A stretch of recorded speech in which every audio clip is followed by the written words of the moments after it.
ఒక్కసారి కొమ్మూరి గోల్డ్ కి కాల్ చేయండి. తాకట్లో ఉన్న మీ బంగారాన్ని విడిపించి మార్కెట్ ప్రైస్ కి వాళ్ళు కొనుక్కుని మిగతా డబ్బులు మీకు ఇచ్చేస్తారు. బ్రేకింగ్ న్యూస్ చూస్తున్నాం. యూట్యూబర్ కోమలి ఆత్మహత్య కేసు దర్యాప్తును రాయదుర్గం పోలీసులు ముమ్మరం చేశారు. చిత్రపురి కాలనీలో నివాసం ఉంటున్న గాజువాకకు చెందిన కోమలి ప్రేమ విఫలం కావడంతో ఉరేసుకున్న విషయం తెలిసిందే. సో అనుమానాస్పద మృతిగా కేసు నమోదు చేసుకున్న పోలీసులు కోమలి ఇంకా తన డైరీ, సెల్ ఫోన్లు కూడా స్వాధీనం చేస్తున్నారు. తన ప్రేమను ఎప్పటికైనా అర్థం చేసుకుంటాడని అండ్ డైరీలో రాసిందని ప్రియుడు అఖిల్ మోసం చేసినట్లుగా ప్రాథమికంగా చెప్తున్నారు పోలీసులు. సో చిత్రపురి కాలనీలో మరో బ్లాక్లో సోదరి ఇంట్లో ఉంటున్న అఖిల్ని ఇప్పటికే అదుపులో తీసుకుని విచారించారు. సో అఖిల్ రెడ్డి ఫోన్ కూడా స్వాధీనం చేసుకుని ఇద్దరి చాటింగ్లను పరిశీలించారు పోలీసులు. సో దీనిపై మరింత సమాచారం మా ప్రతినిధి చార్మి అందిస్తారు. చార్మి, చెప్పండి, అసలు ఏం జరిగింది వీళ్ళిద్దరి కేసులో? మొత్తం ట్విస్టులు వెలుగులోకి వస్తున్న పరిస్థితి. మనోజ్, ప్రజెంట్ అసలు ఇది చూసుకున్నట్టయితే మనకి గత 2 రోజుల నుంచి కోమలికి సంబంధించి వస్తున్న వార్తలలో రోజు రోజుకి కొత్త ట్విస్ట్లు, అదేవిధంగా రోజుకి ఈ కథ అనేది ఒక మలుపు తిరిగింది. స్టార్టింగ్లో అఖిల్ ఇంకా కోమలి ఇద్దరు కూడా లవ్ చేసుకున్నారు, వాళ్ళిద్దరికి సంబంధించి వాళ్ళ ఇంట్లో ఒప్పుకోలేరు అనే కథనం బయటకు వచ్చింది. ఇక కొద్ది రోజుల తర్వాత ఒక నెక్స్ట్ డే చూసుకుంటే ఇంకో కథనం బయటకు వచ్చింది. ఈ రోజు చూసుకుంటే అసలు అఖిల్ ఆ అమ్మాయిని లవ్వే చేయలేదు. అయినప్పటికీ కూడా ఆ అమ్మాయి ప్రాణం తీసుకోవడానికి గల ఏకైక కారణం ఏంటి అంటే, ఈ అబ్బాయి నాకు దక్కనప్పుడు నేను ఇంకా జీవించేందుకు, నాకు అసలు ఈ లైఫే ఎందుకు అనుకుంటూ ఆ అమ్మాయి ఆ మనస్తాపానికి గురయ్యే చనిపోయిందండి. ఇక పోలీసుల కథనం ప్రకారంగా చూసుకుంటే అసలు అఖిల్ రెడ్డి అనేటైన తనకి సంబంధించి ఏదో ర్యాండమ్గా ఫ్రెండ్గా మాట్లాడాడు.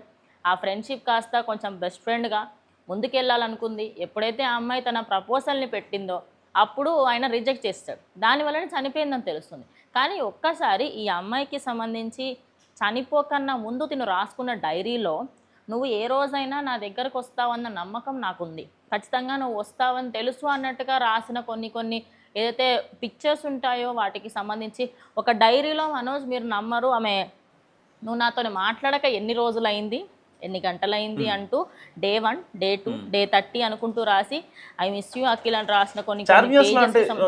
దీన్ని బట్టి మీరు చెప్పేదాన్ని బట్టి వీళ్ళిద్దరి మధ్య ఒక రిలేషన్ ఉందనుకోవచ్చా? ఒక ప్రాపర్ రిలేషన్ నడిచిందా, అసలు నడవలేదా, ఏమీ లేదా? అంటే రిలేషన్ ఉందా లేదా అనే దానికి సంబంధించి ఇంకా దర్యాప్తు కొనసాగుతుంది. బికాజ్ అఖిల్ రెడ్డి ఏంటంటే, నేను ఆ అమ్మాయితో ఎప్పుడు కూడా చనువుగా మాట్లాడలేదు, నేను జస్ట్ ఫ్రెండ్గానే ఉన్నాను అని అఖిల్ రెడ్డి సైడ్ నుంచి మాట్లాడుతున్నారు. కానీ కోమలి ఫ్రెండ్స్కి సంబంధించి కొన్ని ఆడియోస్ బయటకు వచ్చాయి. అందులో ఏమని చెప్తున్నాడంటే, అఖిల్ రెడ్డికి సంబంధించి తన బ్యాంక్ ఖాతా ఓపెన్ చేసి చూస్తే తన పేమెంట్ హిస్టరీలో అందరికంటే ఎక్కువగా ఫోన్పేలు చేసినవి, అదేవిధంగా వీళ్ళిద్దరి మధ్యలో జరిగిన సంభాషణలు, వీళ్ళిద్దరూ వాళ్ళ ఇంటికి వెళ్ళడము, సరే వీళ్ళు ప్రేమించుకోలేదు, సరే ఇద్దరు రిలేషన్లో లేకపోవచ్చు, కానీ ఆ అమ్మాయికి సంబంధించి ఒక ఆడియోకి సంబంధించి కొన్ని బయటకు వచ్చాయి. రీసెంట్గా మీరు కూడా ఒక వీడియో చేయడం జరిగింది మనోజ్, తన ఇంటి దగ్గర ఉండే సీసీటీవీ ఫుటేజ్ నుంచి ఒక వీడియో బయటకు వచ్చింది. అందులో వాళ్ళిద్దరూ బాగానే ఉన్నారు కదా, అంటే ఇంటి వరకు వచ్చే పరిచయం ఉంది, కానీ కంప్లీట్గా వీళ్ళిద్దరికి సంబంధించి అంటే ఏమీ లవ్ లేదు, అయినప్పటికీ ఇంట్లోకి వస్తూ పోతూ ఉంటారు. అయితే ఈ అమ్మాయికి సంబంధించి ఒక 2 days ముందు లాస్ట్ మెసేజ్ చనిపోవడానికి ముందు ఎవరెవరికి మెసేజ్ పెట్టించారు?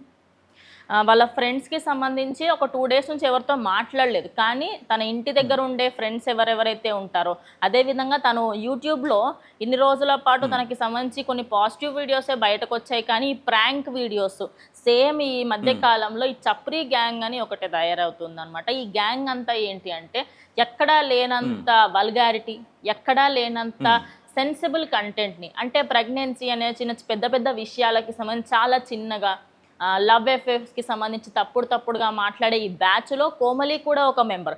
అందువల్ల ఇన్ని రోజుల పాటు తన సైడ్ ఫేవర్గా ఉన్న వాళ్ళందరూ కూడా ఇప్పుడు తనకు యాంటీగా మారుతారు. ఎందుకంటే వీళ్ళు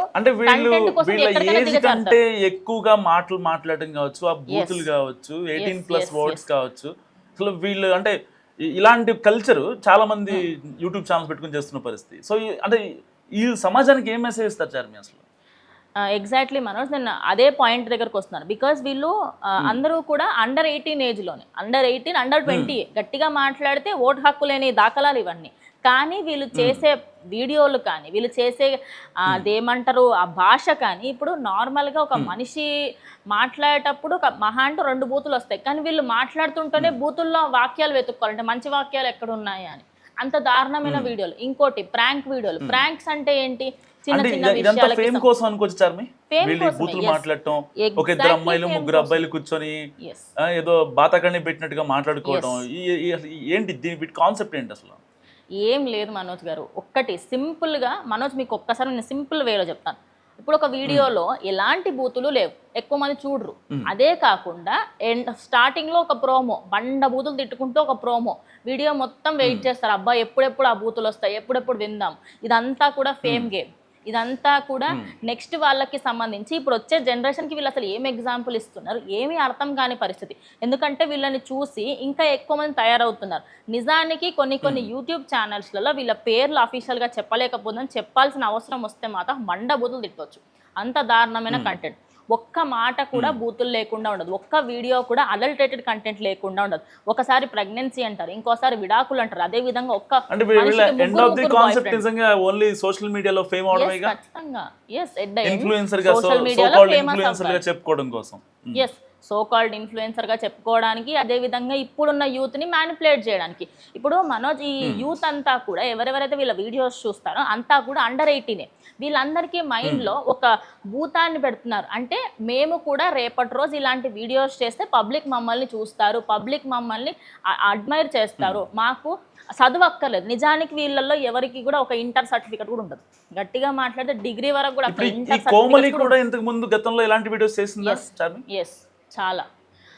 నేను నిన్నటి వరకు ఈ వీడియోస్కి సంబంధించి తన పర్స్పెక్టివ్లో, అంటే అమ్మాయికి సంబంధించి చనిపోయింది అనే పర్స్పెక్టివ్లోనే చూసాం. కానీ వెనకాల సైడ్ చూసుకుంటే ఇప్పుడు అఖిల్ రెడ్డి, అదేవిధంగా ఈ అమ్మాయి, అంటే ఇది ఒక విధంగా ట్రాప్ లాగానే ఉంది. కంప్లీట్గా ఇది ఒక ట్రాపే. అమ్మాయికి సంబంధించి తన ఇన్ఫ్లుయెన్స్ని వాడుకోవాలని అఖిల్ అనుకున్నాడు. ఆ ఇన్ఫ్లుయెన్స్లో అమ్మాయి పడింది, 2 లక్షలు 3 లక్షలు అబ్బాయి తీసుకున్నాడు. ఆ అబ్బాయి మంచిగా తను ఎస్కేప్ అయిపోయాడు. అంటే ఎట్ ద ఎండ్ ఆ అబ్బాయిని సైడ్ చేస్తున్నారు, అమ్మాయిని లైమ్ లైట్లోకి తీసుకొస్తున్నారు. మెయిన్లీ ఈ అమ్మాయి కొన్ని యూట్యూబ్ ఛానల్స్లలో ఏదైతే ఈ గ్యాంగ్ అంతా కూర్చొని ఏముండదు, ఒక 4 కూర్చుంటారు, మాట్లాడతారు, అడ్డగోలుగా బ్యాక్గ్రౌండ్లో ఒక చండాలమైన మ్యూజిక్ నడుస్తూ ఉంటుంది, బూతులు మాట్లాడతారు. లేదు అంటే వాళ్ళకి సంబంధించి వాళ్ళ పర్సనల్ లైఫ్లో పక్కన వాళ్ళని మనోభావాలు దెబ్బతీసే విధంగా, నేను ప్రెగ్నెంట్ అయ్యానని చెప్పడము, లేకపోతే నాకు సంబంధించి నా పిల్లల్ని చంపేస్తున్నారు అని చెప్పడము, లేకపోతే నేను నిన్ను పెళ్లి చేసుకుంటాను అనడము, ప్రపోజ్ చేయడము, ఈ వీడియోలంతా ఇదే ఉంటుంది. అక్కడ ఎక్కడ కూడా మ్యాటర్ ఏమి ఉండదు. అందులో కోమలి కూడా కొన్ని వీడియోస్లలో ఉండడం చాలా దుర్మార్గం. ఇంతసేపు ఆ అమ్మాయికి సంబంధించి మంచి వీడియోలు చేస్తూ ప్రమోట్ అయింది అనుకున్నాం, కానీ కంప్లీట్గా ఈ అమ్మాయి కూడా అదే గ్యాంగ్ బాటలోనే ఉంది. ఆ గ్యాంగ్తో పాటు 100ల కొద్ది వీడియోలు చేసింది. ఆ వీడియోలలో ఒక వీడియోలో ఒక అబ్బాయికి నువ్వంటే ఇష్టం, ఇంకో వీడియోలో ఇంకో అబ్బాయికి నువ్వంటే ఇష్టం. అంటే ఈ అమ్మాయికి సంబంధించి ఇది కోమలి ఒక్క విషయమే కాదు, ఇదంతా కూడా కంప్లీట్గా ఒక ఓవరాల్గా సొసైటీని నాశనం పట్టియడానికి వీళ్ళందరూ కూడా ముందుకొచ్చి ఏంటంటే మీరు చదువుకోనక్కర్లేదు, చదువు సంధ్య మనకు అసలు అవసరమే లేదు, మనకు కావాల్సింది ఏంటి, ఫేమ్ కావాలి మనకు. ఆ ఫేమ్ కోసం మనం ఏం చేయాలి, సోషల్ మీడియాకి వచ్చి అడ్డగోలుగా మాట్లాడితే ఖచ్చితంగా దానికి సంబంధించి పర్ఫెక్ట్గా మనకు అన్నీ లభిస్తాయి. వీళ్ళకి ప్రమోషన్స్ కూడా అదేవిధంగా అన్నిట్లలో ఏంటంటే ఈ చండాలంగా బూతులు మాట్లాడుకుంటూ చేయడం, వాటి వలన వీళ్ళు ఫేమస్ అవుతున్నారు తప్ప సొసైటీకి ఒక మంచి మెసేజ్ ఇచ్చే దాఖలాలు ఒక్కటి కూడా లేవు. ఓవరాల్గా చూసుకుంటే ఈ అమ్మాయికి సంబంధించి వీళ్ళ ఫ్రెండ్ అఖిల్ రాయదుర్గం పోలీస్ స్టేషన్కి వచ్చి విచారణకి వాళ్ళకి తన ఫోన్ ఇచ్చి అంతా చూపించిన తర్వాత కూడా ఎందుకు పరుగున మీడియాతో మాట్లాడకుండా వెళ్ళిపోయాడు? తను ఏం తప్పు చేయకుండా ఉంటే ఒక మాట మాట్లాడే ఇది ఉంది కదా. ఎందుకంటే ఇప్పటిదాకా కేవలం కోమలి బాయ్ ఫ్రెండా, బాయ్ బెస్టియా, లేకపోతే లవ్వరా, ఓన్లీ అఖిల్ గానే ఉంది ఇక్కడ.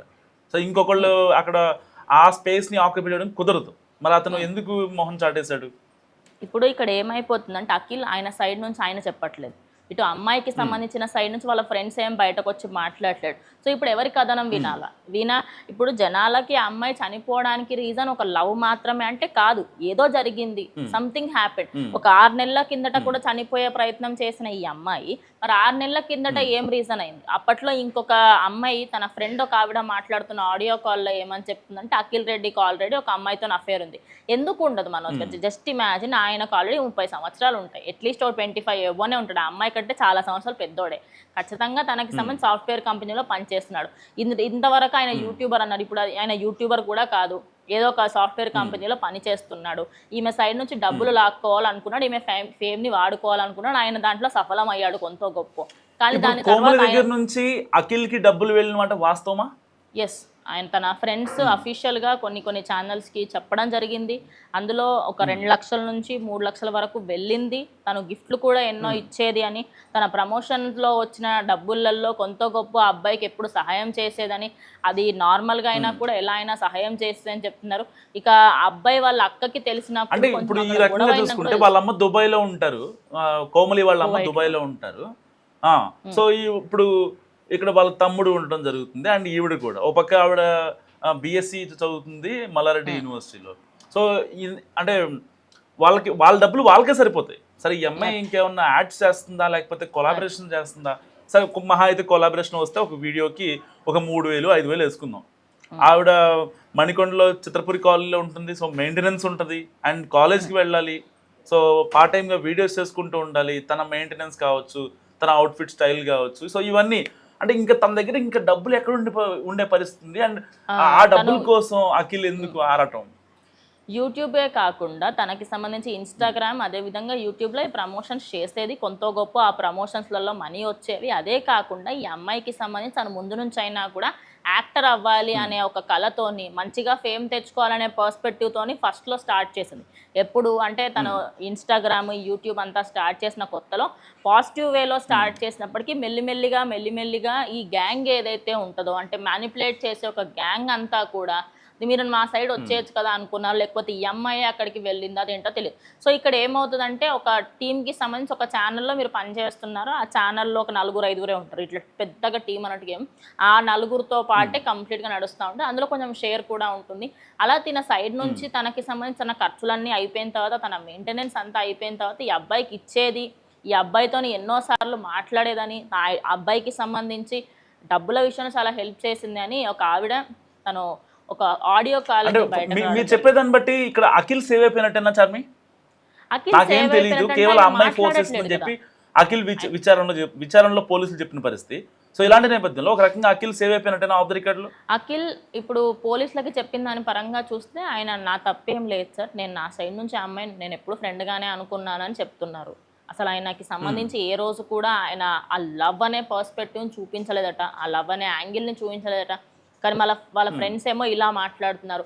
ఇప్పుడు ఆయన్నే కంప్లీట్గా బయటకు వచ్చి, అంటే ఏదైనా ఒక్క ఛానల్కి ఎవరికైనా సరే కంప్లీట్గా ఇది జరిగింది సంగతి అని చెప్తే ఒక దీనికంటూ ఒక తెరపడే అవకాశం ఉంది. లేకుంటే రోజుకి దీంట్లో డే బై డే అమ్మాయికి సంబంధించి తప్పుడుగా వ్యాఖ్యలు వస్తున్నాయి, అదేవిధంగా అబ్బాయికి సంబంధించి వస్తున్నాయి. సో ఇద్దరు ఇక్కడ ఇంకా కూడా వాళ్ళిద్దరిలో ఎవరు తప్పు ఎవరు రైట్ అనేది ఇంకా క్లారిటీగా ఏమీ తెలియలేదు. కానీ ఇది మాత్రం వన్ సైడ్ లవ్ అని పోలీసులే చెప్పడం జరిగింది. Right, thank you Charmi. So ఇది కోమలి కేసులో అప్డేట్స్. సో కీలక ట్విస్టులు వెలుగులోకి వస్తున్న పరిస్థితి. సో నిన్నటి వరకు కేవలం అఖిల్ రెడ్డి అనుకున్నాం, ఇప్పుడు అఖిల్ రెడ్డి స్టేట్మెంట్ చూస్తే చాలా డిఫరెంట్గా ఉంది. సో ఒక ఆడపిల్ల, ఒక ప్రోగ్రెసివ్ లైఫ్ చూడాల్సిన అమ్మాయి ఓ పక్క రీల్స్ వేసుకుంటూ తన ఎవరి మీద డిపెండెంట్ అవ్వకుండా ఇండిపెండెంట్గా ఉంటున్న ఆడపిల్ల అండ్ బిఎస్సి చదువుతుంది. సో ఇన్ని కాన్సిక్వెన్సెస్లో మరి ఏ ఎక్స్టర్నల్ ఫోర్స్ తనని సూసైడ్ వైపు లాగింది? సో ఈ డాట్స్ కనెక్ట్ చేసుకునే ప్రయత్నం చేస్తున్నారు పోలీసులు. మరికొద్ది సేపట్లో పోలీసులు ఒక అఫీషియల్ ఇన్ఫర్మేషన్ ఇచ్చే అవకాశం కూడా ఉంది. సో మీ ఈ కేసు గురించి మీరేమనుకుంటారు? మస్ట్ కామెంట్ చేయండి. చూస్తూనే ఉండండి మనం టీవీ.